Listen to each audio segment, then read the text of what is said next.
So, welcome everybody. I am absolutely thrilled. We have fantastic attendance. And as you know, we are going to be recording this session. And I know many of you, but for those of you who don't know me, my name is Rachel Justice. And along with my partner, Jillian Levinson, we co-lead the Woman to Woman Gynecologic Cancer Support Program. I am super excited for today's session, which is simply and to the point entitled Sleep. And this is the first of a 3-session series. We will be meeting this exact same time for the next 3 weeks. And we have the amazing, wonderful, knowledgeable, passionate, kind Emma Ehrenzeller, who is joining us again. For those of you who have done any of her sessions in the past, you are fans, I'm sure. And for those of you who have not had the opportunity to learn from Emma and experience Emma's talents, you're in for a real treat because she is fantastic. I am not going to introduce you, Emma. I'm going to let you introduce yourself.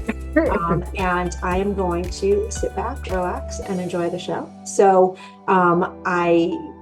turn it over to your extremely capable and skilled hands. And thank you again for joining us, despite the fact that I know you're under the weather. And thank you all so much for being here. Looking forward to the next hour. Awesome. Well, thank you guys so much for having me. First off, can you guys hear me okay? I know I'm talking a little quieter. Beautiful. Okay.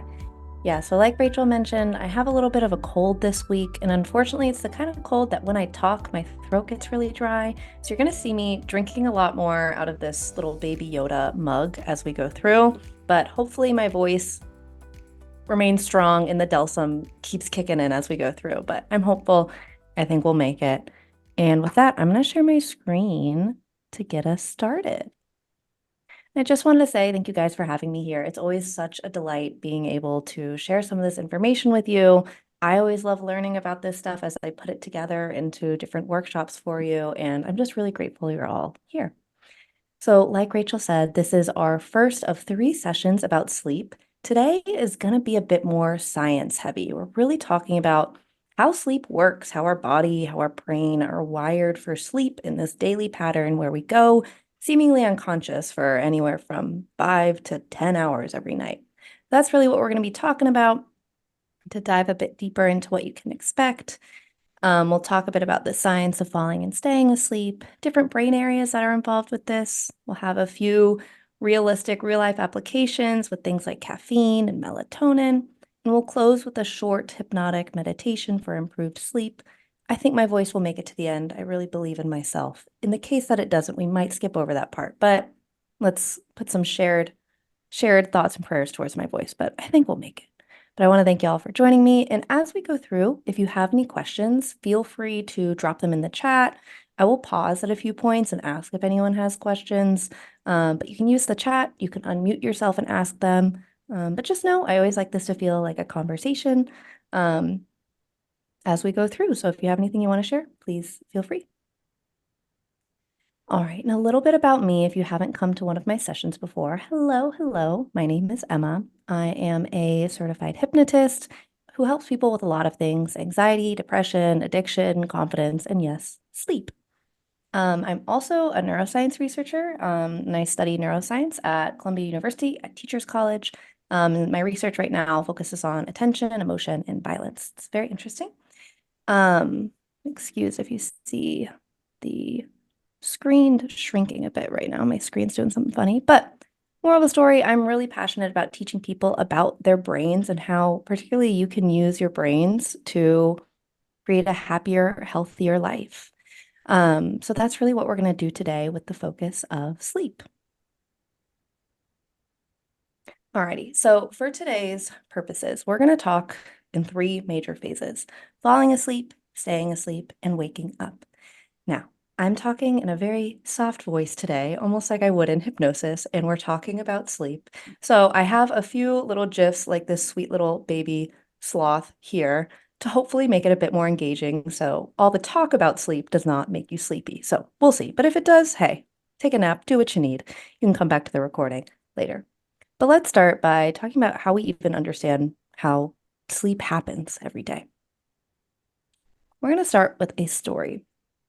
Way back in the 1930s, 1938, Two researchers from the University of Chicago were curious really what triggers us to fall asleep every day. Is it the sun setting and sun rising that then wakes us up? Is it something internal that's natural? We really didn't know. And so they set off on a quest. They put themselves in the deepest, darkest cave in Kentucky. For some reason, they ended up in Kentucky. I don't know. For whatever reason, they decided to cave there. They decided to stay there for many, many days to really see if, in complete darkness, they continued to fall asleep and wake up around the same time every single day. And they were inspired by past research on this pretty little plant here called the Mimosa pudica. No, it does not have any relations to mimosa, the brunch drink. But this plant, in the sunlight, its leaves expand and open, and then in the nighttime, in the darkness, its leaves kind of contract in. Now, the researchers were curious, or in the 1800s when they were studying this plant, one researcher wanted to see, well, if we put this plant in complete darkness, no signals for sunlight, will it still open and close its leaves, or is that just caused by the sun? Everyone just assumed it was a reaction to sunlight. They actually found when they put this little pot of the Mimosa pudica in complete darkness for a day and a night, is that its leaves continue to open and close, even in the absence of light. So it became clear that there was something innate or internal to this plant that caused it to go through these cycles each and every day that was separate from its exposure to sunlight.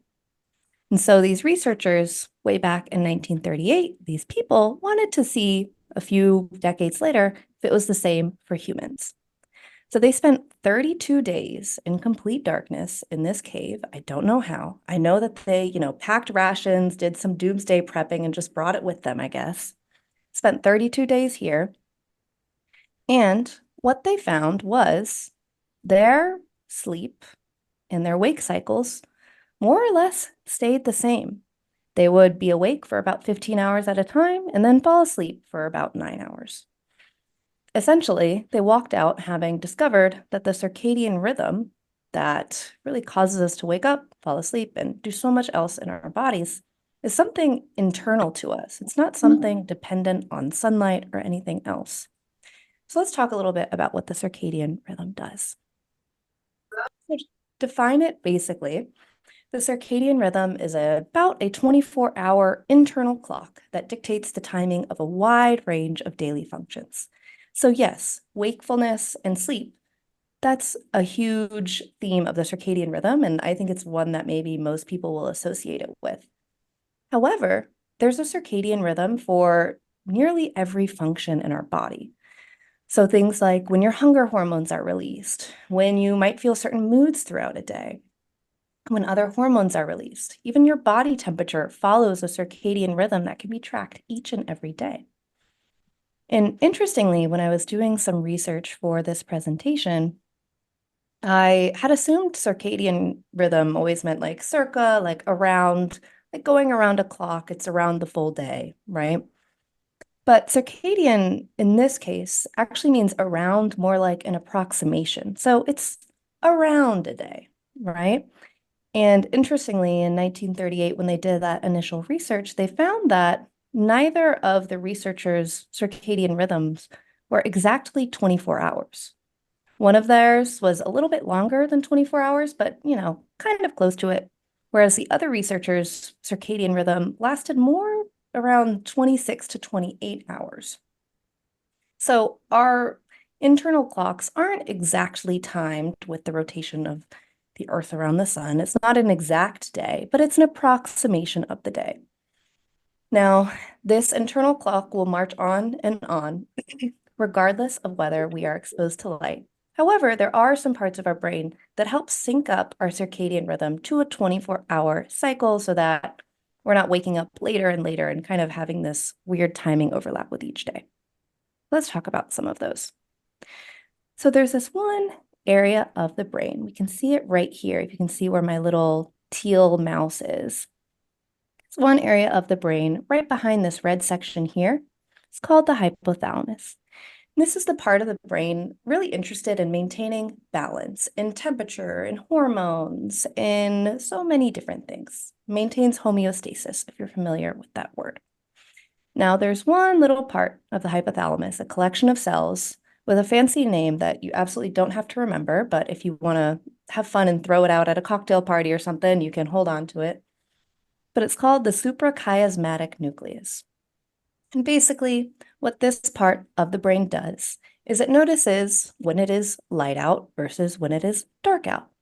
When it starts to get signals that, hey, it's getting brighter in the morning, this helps shift our circadian rhythm, kind of jumpstart it to say, the day is starting. So now let me also kind of get started with my morning routine, wakefulness, all of these sort of things. So what we see here is that the circadian rhythm, it's an internal clock, but there are external factors that help move this rhythm to closer to a 24-hour window to help us kind of live with the nature of the world and how it works in 24 hours. Alrighty, any questions there while I sip my tea? Alrighty, let's chug right along. So here's what your circadian rhythm might look like. Here's like a rough sketch, right? You wake up, your alertness continues through the day, typically peaks around mid-afternoon, and then begins to lower, and then repeats the same. But like I mentioned, there's a circadian rhythm for many different things, not just your wakefulness and your sleepiness. We also have a circadian rhythm for our cortisol release. If you're familiar, cortisol is like our stress hormone. And interestingly, cortisol isn't actually a bad thing. It actually does a lot of really great things in our body. But when we have too much of it, when we're too stressed out, then it becomes an issue. But nonetheless, when it's functioning normally, we get a big spike of cortisol in the morning, then a few others throughout the day. But this big spike in the morning helps us wake up. It's actually really healthy. When we have a blunted or lower dose of cortisol in the morning, that's actually a bad thing, and it correlates with a lot of different neuropsychiatric issues. So cortisol, a hormone we see, has its own circadian rhythm. We see the same with body temperature. So throughout the day, your body temperature steadily rises, but then when it gets to nighttime, we see a steep drop in body temperature. I found this really interesting when I was doing my research because I know sometimes when I've had to work late or pull an all-nighter in college, I remember I'd get really cold and I just thought they made the library or the office cold, but it's actually um, just something your body naturally does when you're going through this rhythm. So maybe Rachel, if you've been up late with the 1.5-year-old recently, maybe that's something that you've noticed too. But this is just another basic way that our body functions day in and day out. It's very fascinating.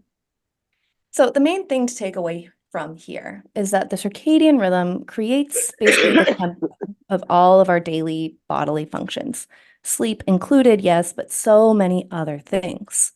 What I really want to highlight here is that the circadian rhythm will keep moving forward. Regardless of whether we're exposed to light, it will keep moving forward. Even if we don't sleep at all, these same patterns will continue playing out. It's basically the tempo that our body exists at and will continue to exist at every day. So any questions on circadian rhythm before we move forward? Alrighty. So let's talk about another component that helps us fall asleep, something called sleep pressure. Sleep pressure is really what it sounds like. It's just a desire to fall asleep. You feel pressured to fall asleep. I feel like it feels like this little gif of Boo from Monsters, Inc., right? Trying to keep your eyes open, just ready to fall asleep, all that kind of stuff. And sleep pressure is caused by a molecule called adenosine. Essentially, as soon as you wake up in the morning, adenosine starts building up in your brain. And as it does, it increases your desire to fall asleep. Now, there is one drug that probably everyone here has taken at some point. It's legal. It's found in a variety of foods and drinks, and it directly counteracts the work of adenosine. Does anyone want to guess what that drug may be? Caffeine. Mm-hmm.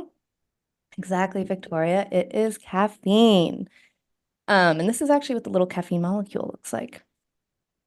So caffeine acts as an antagonist to adenosine. It basically kicks it out of where it would normally sit to make us feel sleepy and takes away that feeling of sleep pressure.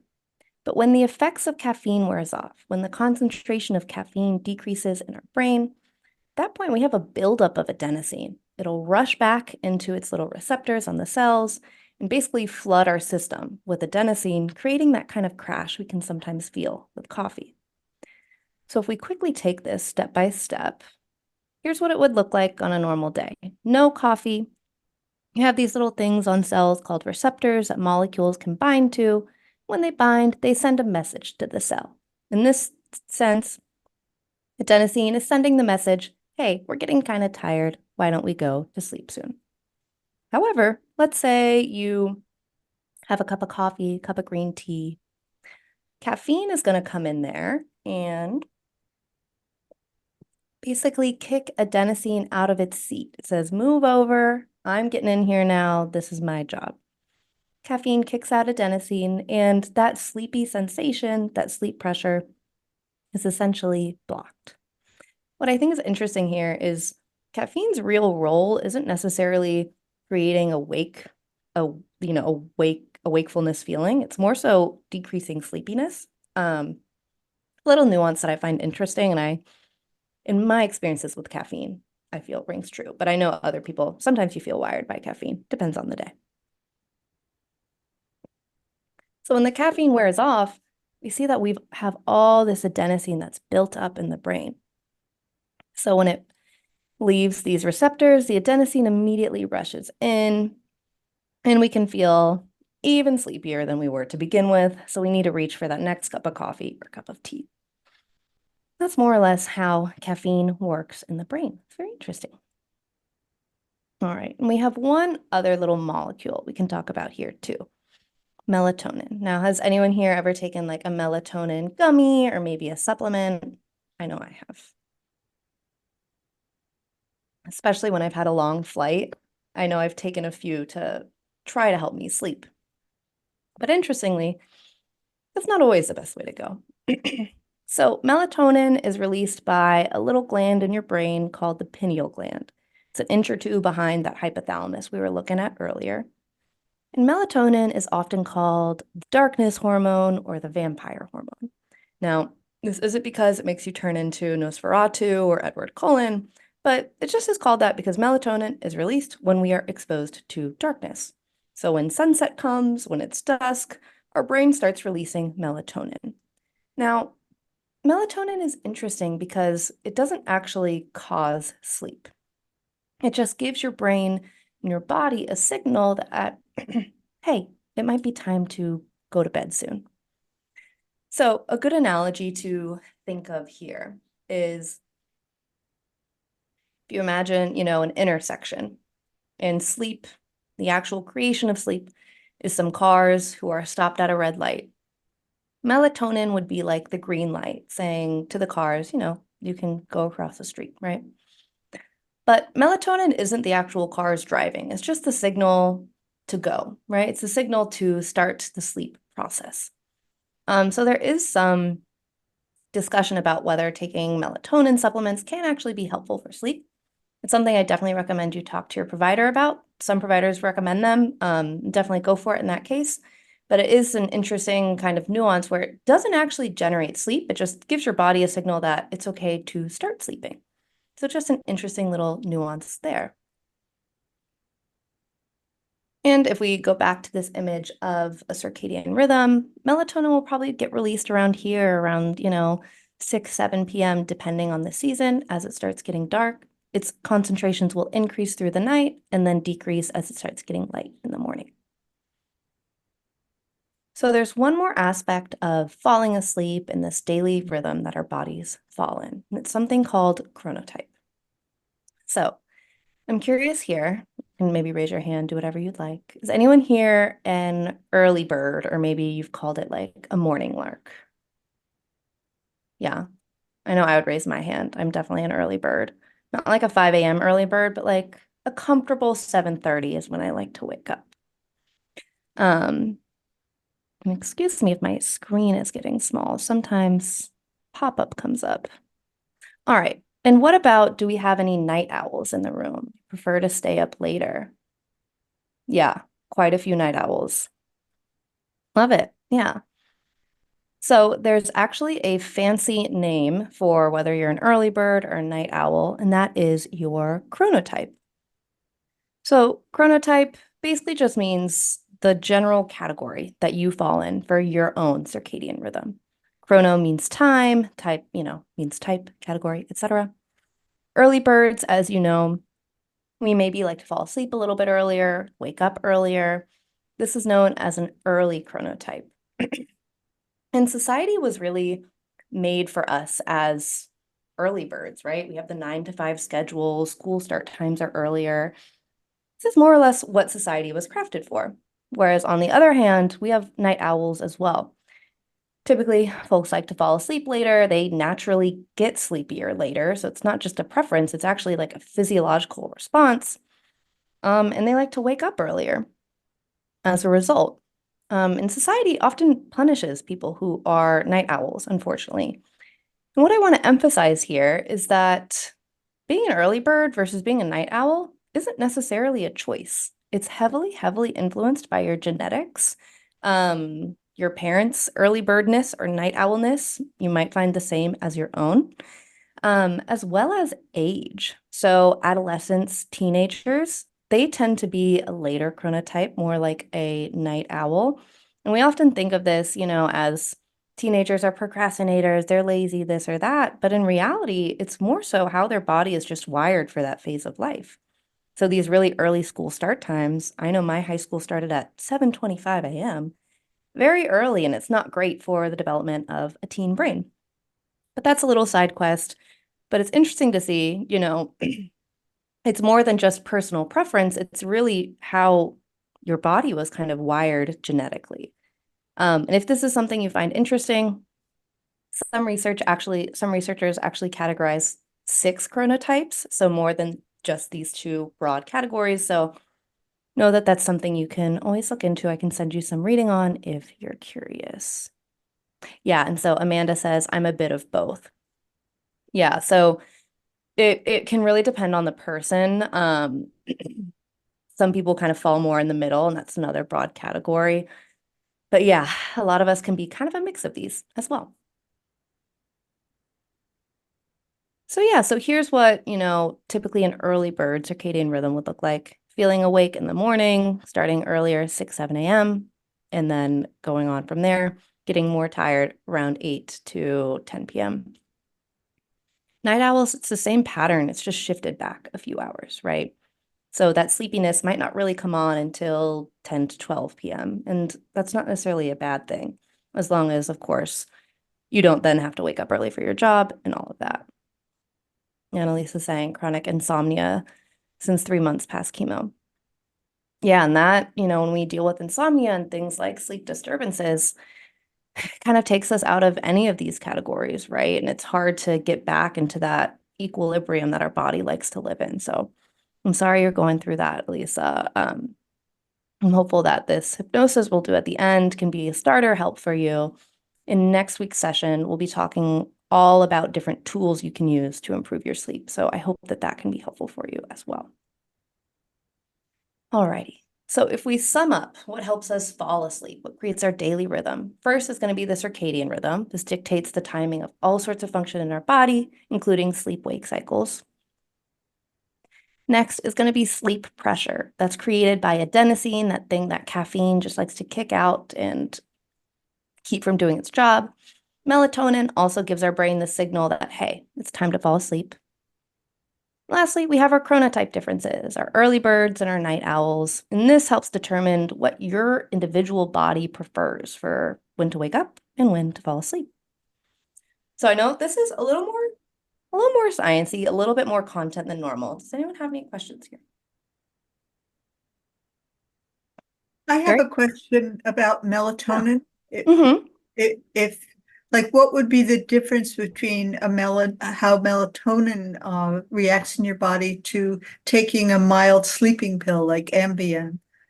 Or, sometimes it's taken for just to relax and take an edge off anxiety. It's not about like putting you to sleep, whereas maybe a sleeping pill, I don't know, I don't use sleeping Yeah. pills, but I was curious that reacts in your body.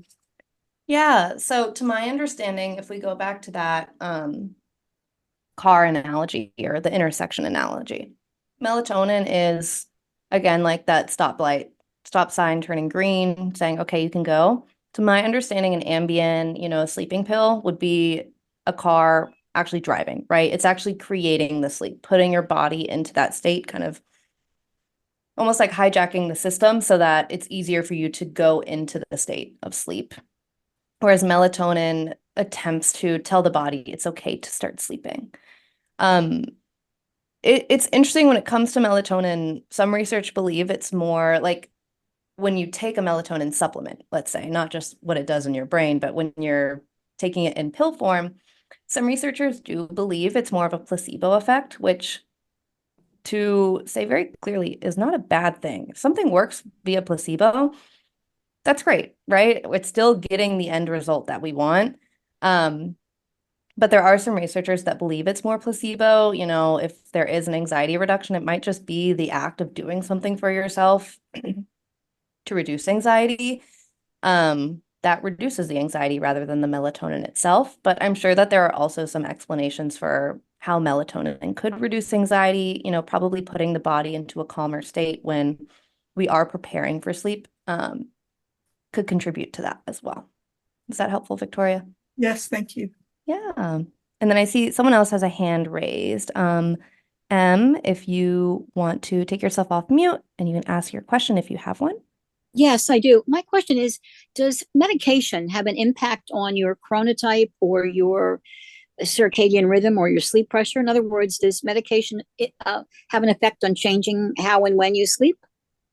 I would imagine, if you're taking like a sleeping pill, kind of like what I was just saying, that No, can no, I'm sorry, I didn't mean to interrupt. Not a sleeping pill, regular okay. medication, like a high blood pressure or something for a chronic condition. I just think of it. I just wondered if there was any study, anything that you saw in your research that indicated certain types of medications other than a sleeping pill or something.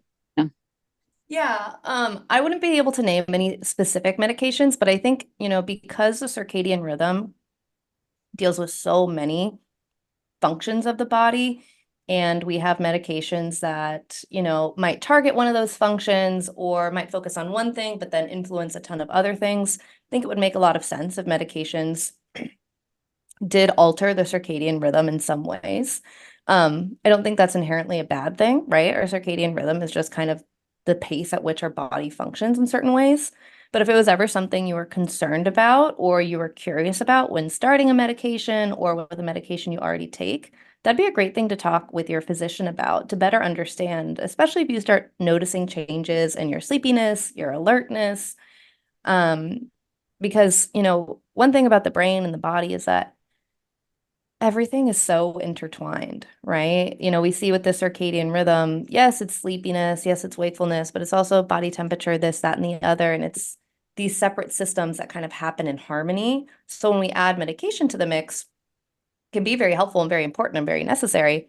But 9 times out of 10, if it, messes with one thing, it will also alter some other things. This isn't always bad, but yeah, that's a great thing to talk with your healthcare provider about. And it is something in some cases you'll definitely see, but that's also not inherently a bad thing. Now, the other question I had was, does something like stress or taking certain kinds of supplements from your research, have you seen that they have any impact again on our ability to sleep? I bring it up because I have had constant insomnia. I mean, severe insomnia. I'm living on European time. I mean, I'm up when it's daytime, and I can't think of anything that's changed in my life other than supplements and stress. And I just wondered, again, from your research, if you had seen any hard science or anything along those lines. Yeah. So there definitely are supplements that can help with sleep. And again, I don't want to. Supplements that would take away. I'm sorry to interrupt you. I'm No, sorry. you're fine. But supplements that it would interfere with your sleep as opposed to, in other words, today doctors will have you take vitamin D because of certain things. They have you taking magnesium. They have you taking calcium for different types of health situations. And I'm just looking at it from different changes in my life, trying to figure out, is there something that's causative to, to the insomnia, something that's adding to it out of the blue, that kind of thing. And since you're I just thought I would ask. That's why. Yeah. No, absolutely. I mean, in terms of supplements, there aren't any that I know of that are known to make sleep difficult offhand. There's, of course, ones, like people talk about magnesium being helpful. Whenever you're thinking about starting any new supplements, of course, always talk with your doctor if it's a good fit for you and what you already take. But there's none that I know of. I think it's always good to be making sure you have a great supplement brand just because they aren't regulated. So that's always a good thing to talk with your provider about, just so there's nothing additive in those supplements that maybe could be interfering with sleep. But that being said, that's not something I've necessarily encountered with research. It's just a general disclaimer that I think is good to have with supplements. However, though, with stress, especially with the stress of a diagnosis, going through chemo, anything like that, stress, anxiety can definitely, activate our sort of fight or flight, our stress response systems.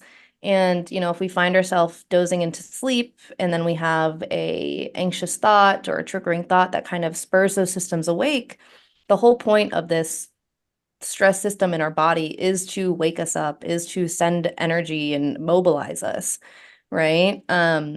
This was a whole series I did. I think it was my first ever series with Woman to Woman many, many moons ago. But it's basically about how, we have this whole stress system in our body that was evolved for reacting to a lion or, a dinosaur, let's say. Let's pretend that's the timeline of evolution. But today, this stress system reacts to things like anxious thoughts or a stressful text message or, the worry of getting a test result back, right? So stress and anxiety is definitely something that can hijack your circadian rhythm and keep you up as well. I would say that managing stress is probably a better baseline thing to target across the board as just like a place to start more so than any supplements, but supplements definitely speak with your healthcare provider about. Yeah, Thank you is that helpful? Thank you. That was very helpful. Thank you so much. Of course. All right, I'm going to quickly look in the chat. So one person is asking, what's the best pill to take when you're traveling long distance on the plane? I do want to shy away a bit from recommending any kind of pill recommendation. I think that that's something good to talk with your doctor about. What I can tell you is we'll do some hypnosis here, and that's something you should be able, I think, from the Woman to Woman library to maybe download on your phone. If not, I can try and send you a download to help you fall asleep. But that's something I talk with your doctor about, especially if you have like any anxiety flying, if there's anything that they would recommend for you there. But I hope you're able to use hopefully some of the tips we talk about next week, maybe the hypnosis we do today to help you sleep on that long flight. But I do want to stray away from giving medical advice here because I am a hypnotist and all of that. So definitely something to reach out to your physicians for. I like to keep those boundaries strong, but yes. Alrighty, well, we have a few more sections. We still have falling asleep and waking or staying asleep and waking up. So let's breeze through these. They're not quite as long as this first section. So next we have staying asleep. So the question here becomes like this cute little kitty. Once we are actually asleep, how do we stay asleep, right? Especially for those of us who live in Manhattan or who live in New York, generally, there's a lot of ambulances. I have a woman outside my apartment who likes to sing at 4 a.m. She likes to sing a lot of Adele. She's not quite as good, unfortunately. But we have, all of these different sensory things, right? Noises, smells, sounds, bright lights. Yet more often than not, we're able to stay asleep a lot of the time. Now, why might that be? So there's a part of your brain called the thalamus, and this is kind of like a sensory junction. So our 5 senses, for the most part, send information here about sight, touch, taste, etc. Now, when they reach the thalamus, then this thalamus, think of it like, a junction at like a train station. It tells them where to go from there.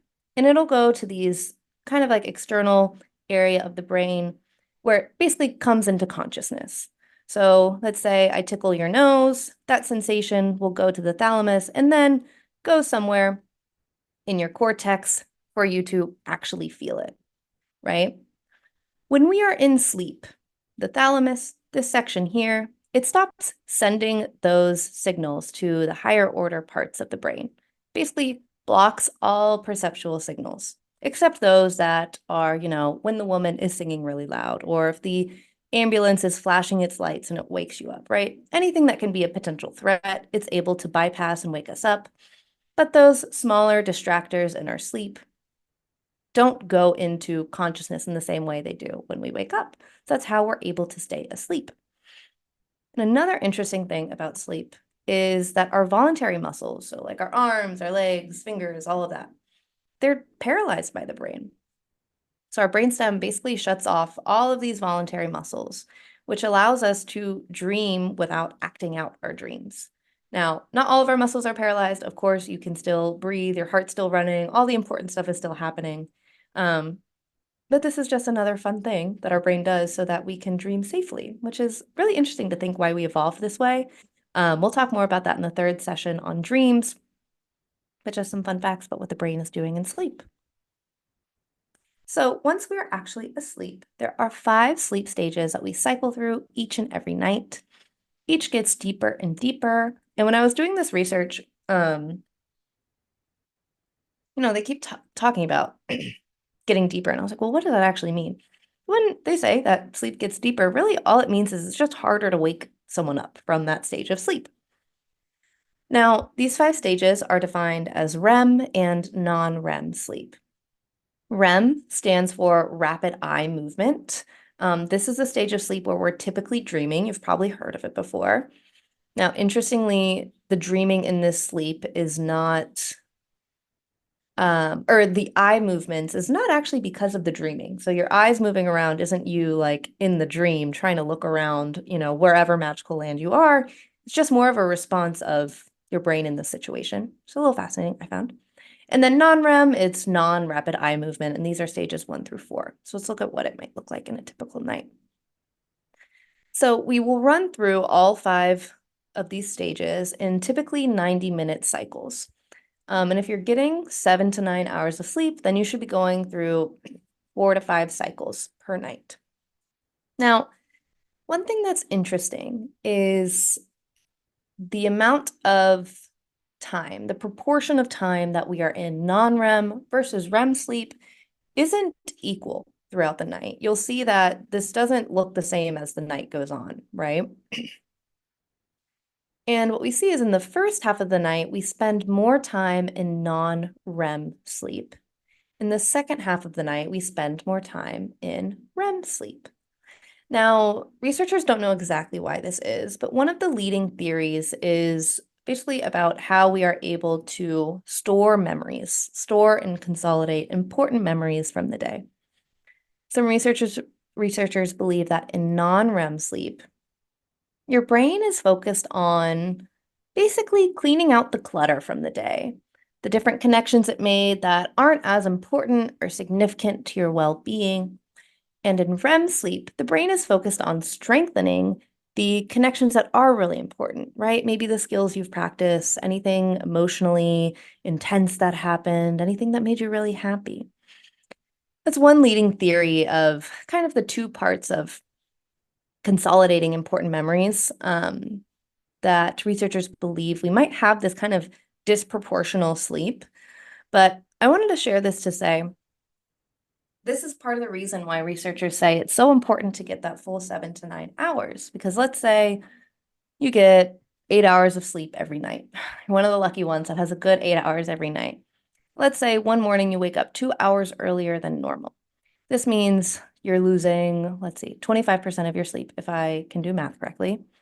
You're losing 25% of your sleep, but because it's 8 hours, let's say in the morning, so you wake up 2 hours earlier, you're probably going to be losing 40 to 60% of your REM sleep.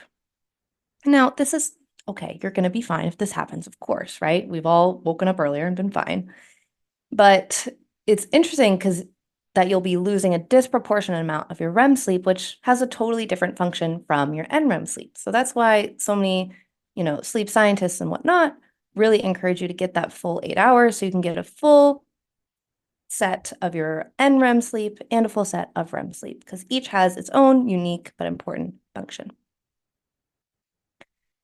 Okay, so when you're asleep, basically your brain is still awake. It's busy, she's doing a lot.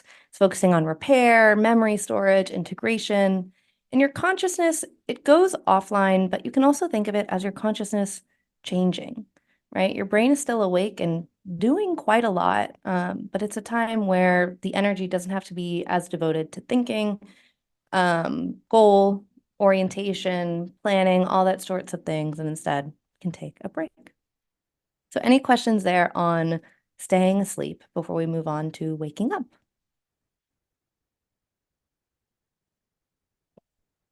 Alrighty. Let's go to the last part, waking up.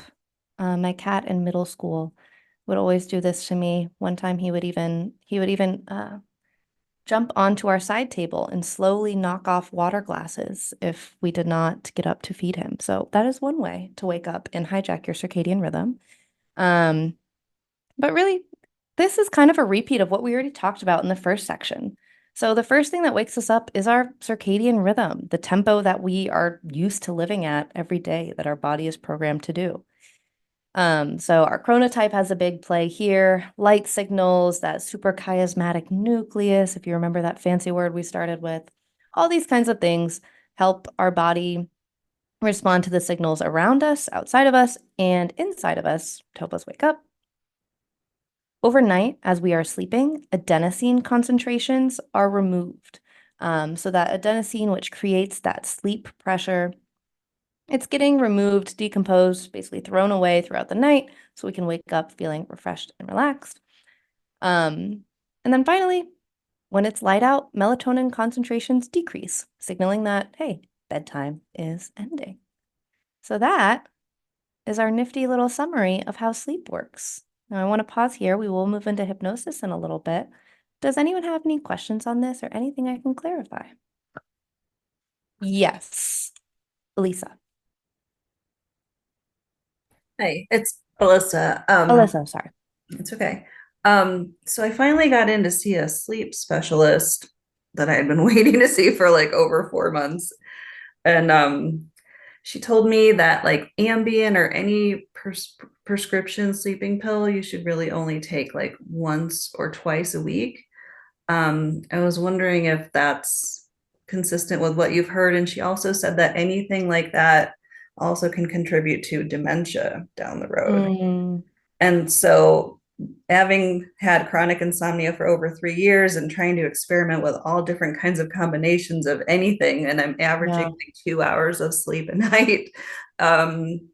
So I'm super frustrated. And then to hear that, like, I was trying to take all this stuff because I was so in danger of, like, I had surgical menopause and my memory. So I'm constantly doing like word puzzles and timed crosswords and doing all kinds of things to try to keep, because we do have dementia in my family too. So I'm like really trying to counteract that. And then I didn't realize that all the things I've been doing this whole time have been contributing to possibly that. So I don't know what to do right now. I'm kind of really frustrated.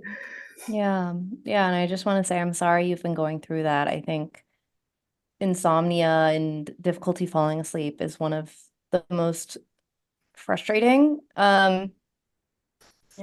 medical issues, just because it doesn't give you a break. It keeps you so in your mind all the time. And so I want to say I'm sorry you're going through that and that it's been hard to find release, despite trying so many things.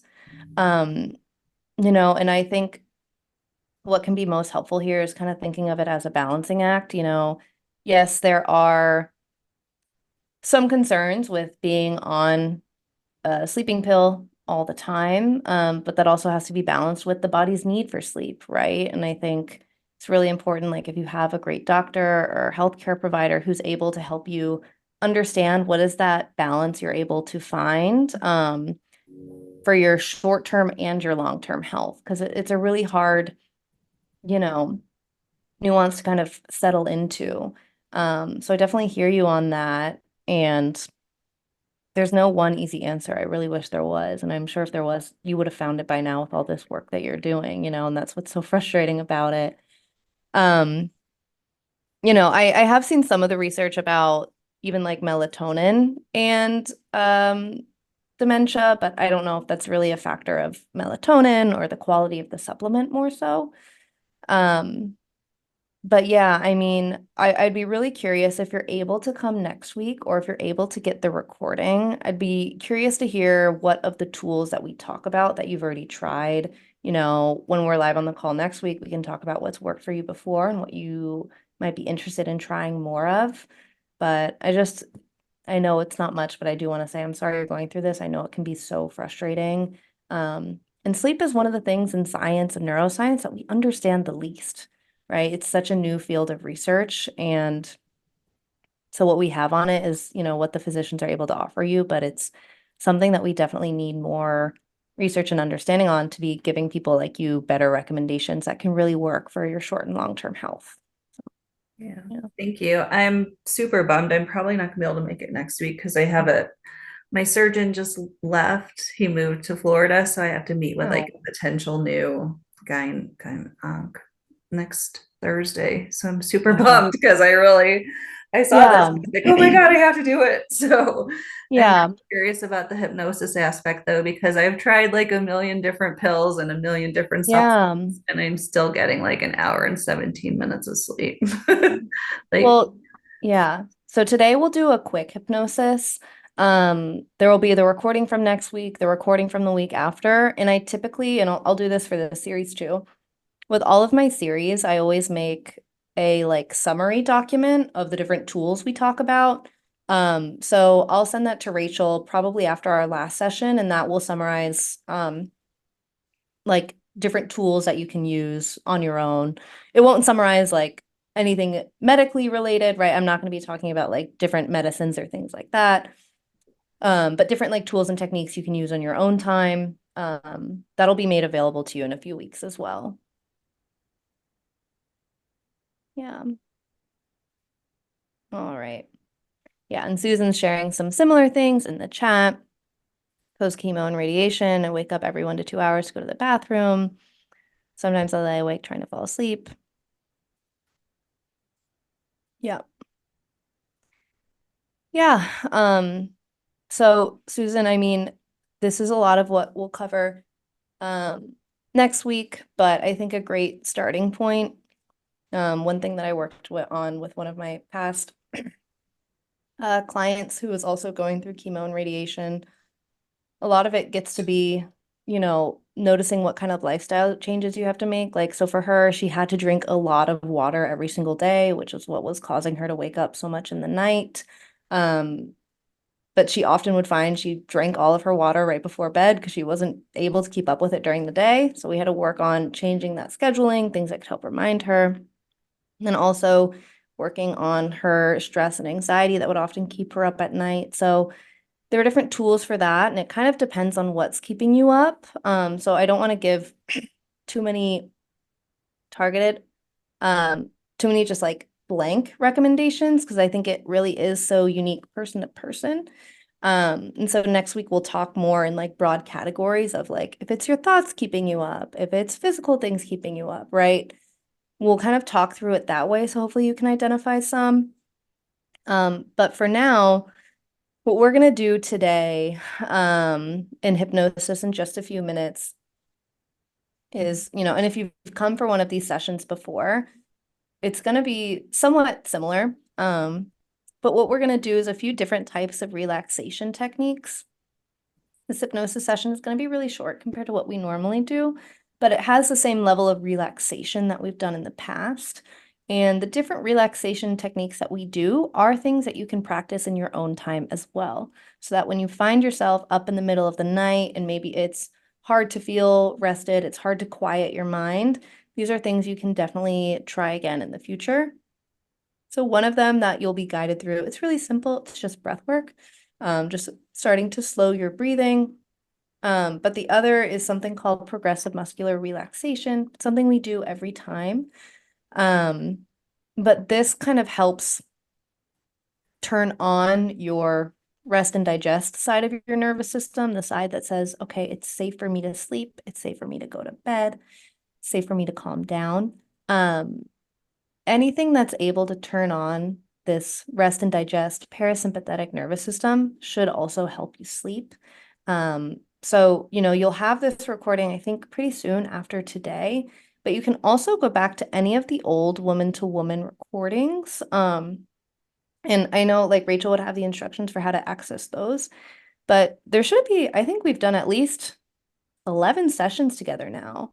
So there's a lot of these older hypnosis recordings we've done that for some people are really relaxing, and for some people do put them to sleep, even if it's not like a sleep focused session. So that's also something you can try. There are also some like relaxation hypnosis videos on YouTube and stuff that I'm happy when I create the summary document, I'll share some that I recommend. Because there's a lot out there, but that's where I'll leave that. So I hope that's helpful. Does anyone have any other questions there? All right. Well, thank you guys for bearing with me. I know today was a lot more lecture heavy. We had a lot of content. And I know we're right around 12:56. So our hypnotic meditation today will probably be about 10 minutes. So if you needed to leave right around 1, this would probably be a good time to exit, come back to the recording when you're ready. And if you are doing that, I want to say thank you for being here today. But if you haven't joined for one of these before, really what hypnosis is, it's just like a deep guided meditation. If you've ever done hypnosis before, or you've done one of these sessions before, it's like going into meditation more easily. And I just always like to put this on the screen for a moment. Anything I've covered in this session, anything we do in the hypnotic meditation in a few moments, it's not a substitute for any kind of medical attention, whether psychological or physical. And really what you can expect from today is we're going to move through some visualization and relaxation techniques. That's more or less the bulk of it. But if this is something you're curious about, we're not doing full hypnosis today. We're doing more of like a meditative hypnosis. But if this is ever something you want to read more about, you can type in this link and learn more. Okay. So we're going to get moving into our hypnotic meditation in just a few moments. But a few things I want you to keep in mind before we get started. First, this gets to be your session. And when I say that, I mean you are in control, right? If I tell you to visualize yourself at the beach and you say, you know what, Emma, I actually want to go to the mountains. I'm going to visualize myself in the mountains. That's completely okay. Go wherever you want in your mind's eye. This is your session. You get to make it whatever you'd like. Additionally, in hypnosis, some people feel a sense of heaviness, like they're melting comfortably. Other people feel a sense of lightness, like they're floating. People feel tingly. Some people feel numbness. All of this is completely normal in hypnosis. Another one. Oh, yeah. To reiterate, we are in New York. Many of us are in Manhattan, Queens, elsewhere. It can get noisy. If you hear outside noises, totally fine. Just use that as a cue to focus more on my voice, focus more on whatever it is you are imagining in the outside world or in your imagination. And I believe that is all. Oh, last thing. If as we go through the session, you need to scratch your nose, you need to reposition yourself to get more comfortable, please feel free to do that. It's not going to magically take you out of your relaxed state. It'll only leave you feeling more relaxed, which is what we want from today. So before we get started, does anyone have any questions? Oh, and Rachel has shared the link to the Woman to Woman video library in the chat. So if anyone's curious about accessing those past recordings, you can find that there. All righty. Well, if no one has any questions, we are just going to get started. So let me just take a few little sips of my honey tea. to coat my throat before we begin. No, I'll start. Alrighty. Well, go ahead and take a few minutes or take a few moments. Get comfortable. If you're able to, I always recommend to sit on a chair. It's great if you can sit somewhere with your head and your neck supported behind you. But if you're not able to, that's okay too, whatever you prefer. Whenever you're ready, just go ahead and close your eyes. We'll just start by taking a few deep breaths. With your eyes closed on your next inhale, just breathe in for a count of 4. Hold it at the top for 2. And exhale for 6. Good. And again, inhale for 4. Hold for 2. And exhale for 6.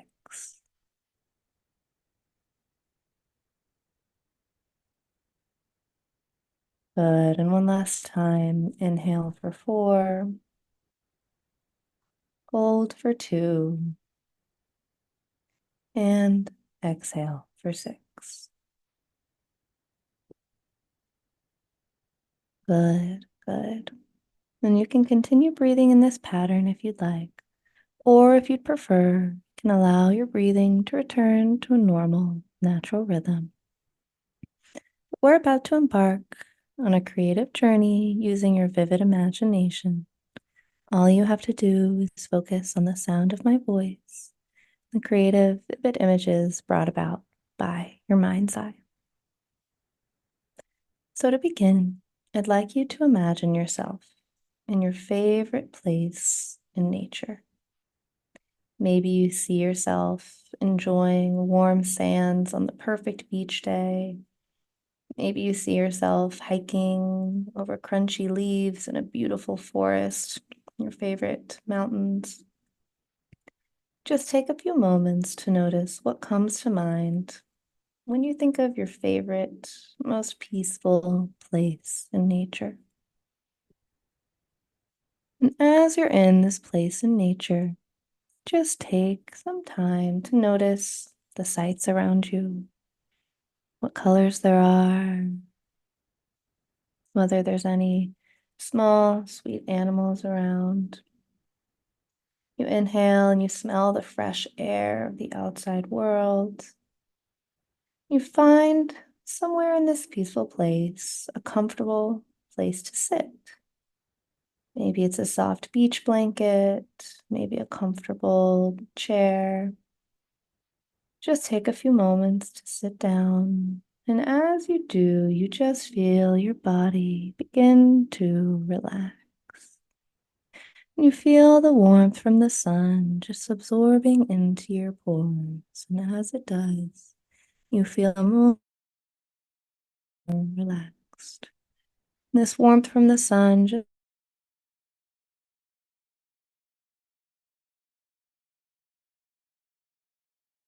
at the crown of your head, relaxes your eyebrows, relaxes your eyes.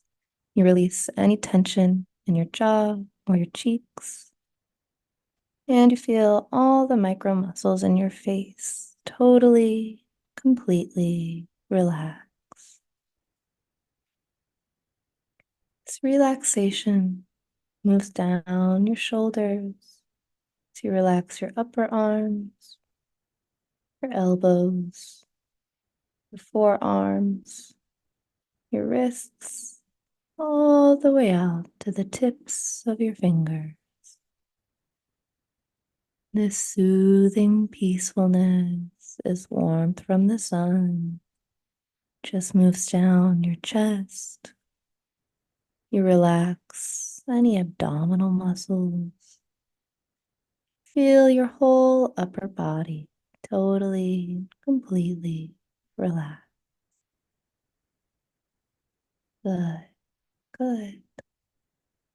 And finally, this soothing peacefulness just moves down your legs, from your thighs to your knees, to your calves, all the way down to your ankles and the bottoms of your feet.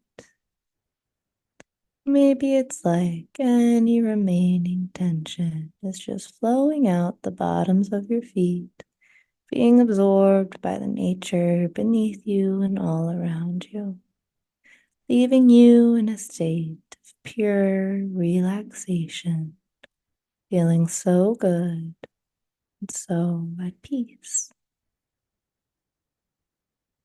And here in your peaceful place in nature, you just start to see one white fluffy cloud in the sky starts to float down and down and down. This cloud lands right next to you, and you can see that it's shaped almost like a recliner or a lounge chair. Intuitively, you know that this comfortable cloud chair is meant for you. So you get up from wherever you're sitting in your mind's eye. You go and you relax and lay back on this comfortable cloud chair. You notice it feels soft to the touch, fluffy, comfortable beneath you. It's almost like it's form-fitted to your body.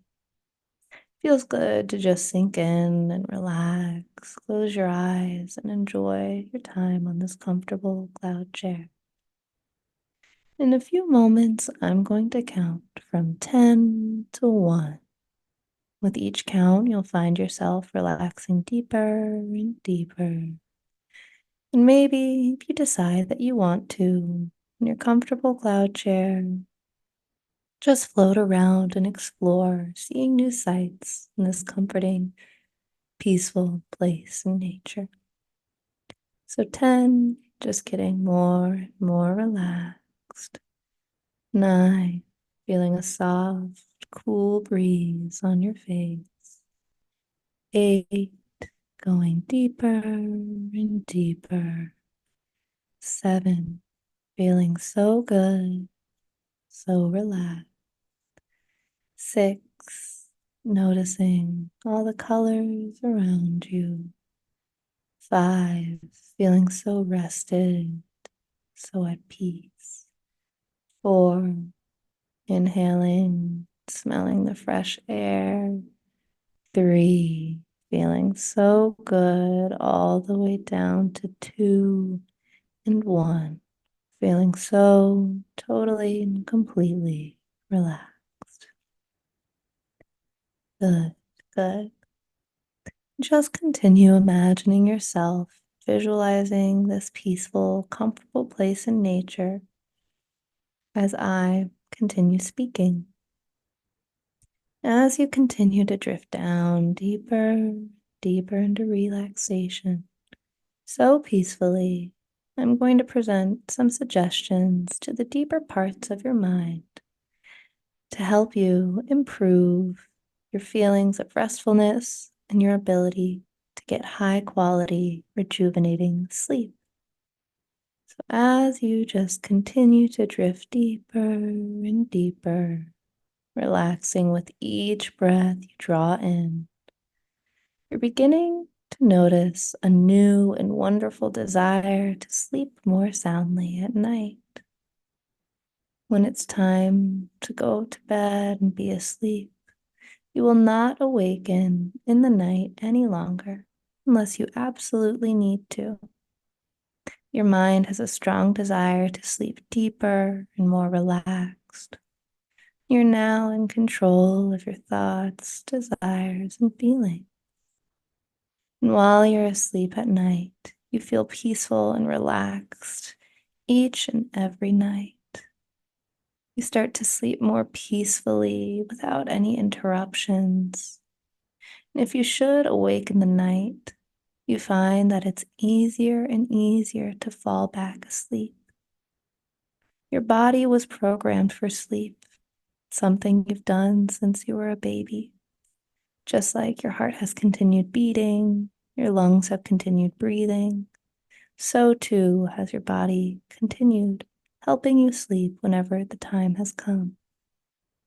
Even if you've struggled to sleep lately, it will soon become a distant memory. Your body's ability to sleep improves each and every day. If you find yourself awakening in the night, you'll immediately say to yourself the word relaxed. When you do, you'll feel more relaxed and peaceful with a strong desire to go back into deep, peaceful sleep. Maybe you even take some time to imagine yourself floating on this comfortable cloud chair. Maybe you imagine all of the details in this peaceful place in nature. You take it all in your imagination and repeat the word relax to yourself. And as soon as you say the word relax, you'll find that you're able to fall back asleep deeper and deeper with each breath you draw in. You'll only have a strong desire to awake in the morning, and in the morning upon rising, you'll feel refreshed, relaxed, and at peace in each and every way. You find that you're becoming a deep, peaceful sleeper now. You will sleep through the night, only awakening in the morning when you really need to. You'll sleep more soundly and more peacefully as each day passes. And every day and in every way, you find it easier and easier to fall asleep whenever you want to. You feel more in control of your body, and that sleep is more accessible to you when you need it. Good, good. You also feel more peaceful, like any stress is able to leave your body at night when you get into bed. You enter your own peaceful sanctuary of sleep and rest. And these suggestions are firmly embedded in the deeper layers of your mind, grow stronger by the day, stronger by the hour, and stronger by the minute. And any time in the future you need to return to a state of peacefulness, you can remember this place in nature, you can remember your comfortable cloud chair, or simply remember the word relax to help you fall to a comfortable, easy sleep. Good. So in a few moments, I'm going to count from the numbers 1 to 5. The count of 5, you'll open your eyes, feeling completely awake, refreshed, and rejuvenated.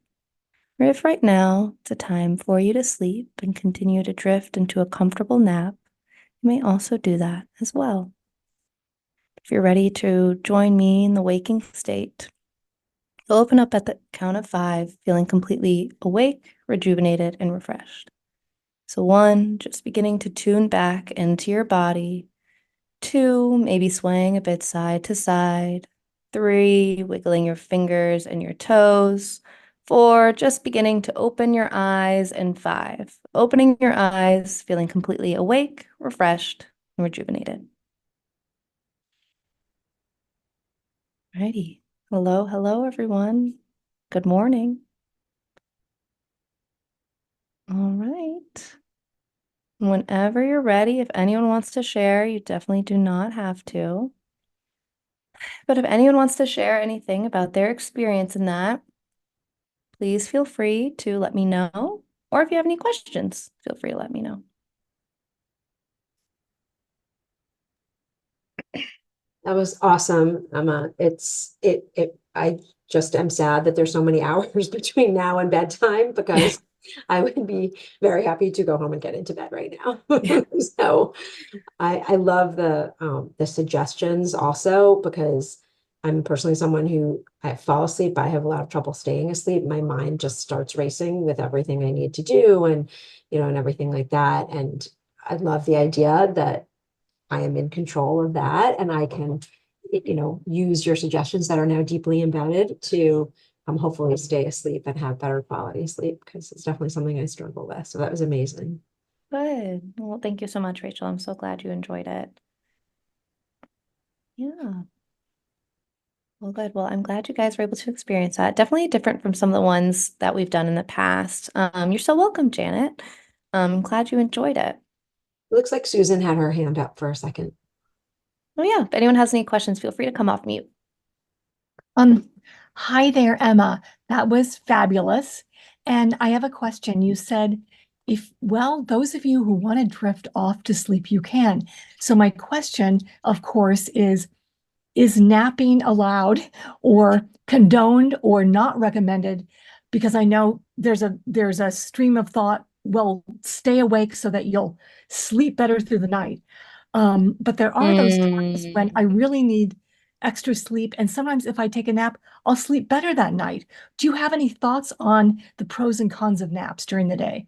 Yeah, that's something we can talk more about in our next session. But on the whole, it's something that's going to be a bit more individual to you, right? Kind of like you described, it can change by the day and change by the person. So if you're someone who does well with naps and you can sleep well at night and you can kind of tell when you just need more rest during the day, maybe you didn't sleep as well the night before, I'd say definitely go for it, right? But if you know you're the kind of person that if you nap, it's going to be really hard for you to fall asleep at night, it might be better to stay up, a little longer and wait until you have to fall asleep. But we're a lot of people, and I want to be mindful of our group here, especially if your body is going through a lot. If you're going through chemo and radiation, it's going to be taking a toll on your body. Your body might require some additional rest. And so, that's something I think it's not something to shy away from. I think it's good to talk, with your healthcare provider about, but, if you find that if you nap during the day, it's really hard to sleep at night, it might be better to avoid naps. But if you can nap during the day and you feel a strong desire to, especially if you're going through a lot, medically, that might just be your body telling you need some extra rest. So on the whole, it's not something to totally fear, but just notice what your own patterns are and kind of go from there. Thank you. Yeah, of course. Awesome. And you're welcome to everybody in the chat. Yeah, you're so welcome, Susan. I know it was so wonderful working with you a while back. You're welcome, Claudette, Denise, and Jackie. I'm so grateful that you all joined today. And yeah, so to sum up, we talked today a good bit about the science of how you fall and stay asleep as I've managed with this croaky voice. I just have to say, I practiced this session this morning and I could not stop coughing. So shout out to Delsum, which has really saved my life today. So talked a bit about the science of sleep, and you have this initial experience in hypnotic meditation for sleep. So come back to it, come back to the other recordings in the Woman to Woman library. And I just want to say thank you for being here, for taking this time for yourself. Our next session will be the same time next Thursday. And like I've mentioned a few times, we're going to be talking about specific tools to improve your sleep quality and quantity.